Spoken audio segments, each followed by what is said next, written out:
very much. So the first question, which is very common whenever you talk to a working professional, when I'm talking to any working professional as a workplace challenge consultant, I get to hear this question. Now I'd love to know the answer from you.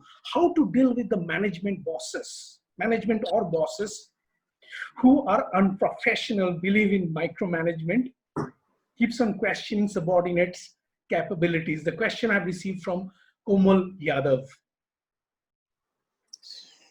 See, what I have seen is even the worst so-called bad bosses, they also have few people who are so-called favorites.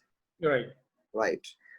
So that means no matter how, within quotes, bad or unprofessional the bosses, there are codes available to the boss which you can crack the code, right? When I mean unprofessional, I am not talking about issues like malpractice. I'm not talking about issues like which kind of border on the code of business conduct kind of issues. I'm not talking about those kind of unprofessionalism. I'm talking about the kind of stuff you are speaking about, which is micromanagement, not delegating stuff, right? Interfering too often, those kind of stuff, right? So the first advice I like to give is, at the end of the day, he's your boss, right? You have two choices, right? Three choices rather. One choice is, like most of your colleagues, what they would have done, quit the field and go away. Second thing is, endure the hell, right? And that kind of drives the sleep out of your eyes every night, right? Mm-hmm.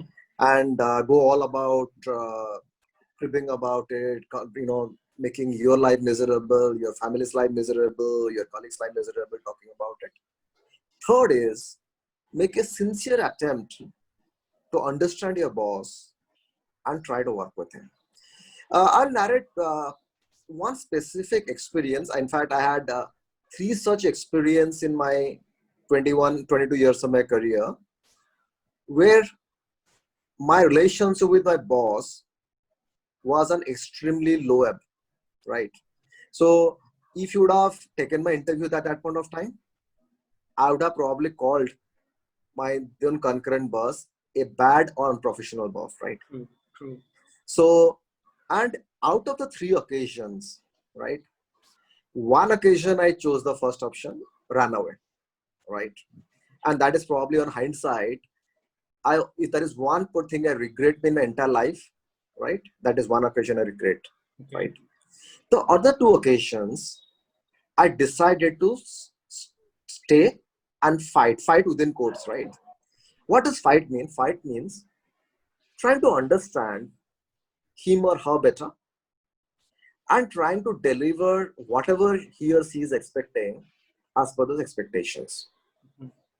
Once you start doing that, in both the occasions, I managed to come out from a minus 180 degree to a plus 180 degree turn in the relationship. So look at this. I was one of those guys who used to, at one point of time, crib about that my boss is unprofessional, he's not a good boss, he's a pain to work with him. And many of my colleagues, and they used to echo my feeling, yeah, he's a bad guy, right? How can you tolerate him kind of stuff? But however, I found out to my surprise is, by trying to understand him or her, mm-hmm, I could actually crack the code, and those 2 remain 2 of my proudest moments of my life. Absolutely. And this is, when I talk to my team members or elsewhere, I always cite these 2 examples that you just cannot give up on people, be it your team members, be it your boss. Mm-hmm. Just need to understand them better. There's nothing who is a bad boss, because even a bad boss has people who know how to handle it. Just not to know it. Those who missed the interview live can watch the full interview on my YouTube channel, The Process Pro, Kaushik Majumder. Now, you know the drill. Please don't forget to hit the like and share button. Also, please use the comment section for any suggestion, comments, and of course, your question that you want to ask the guest icons.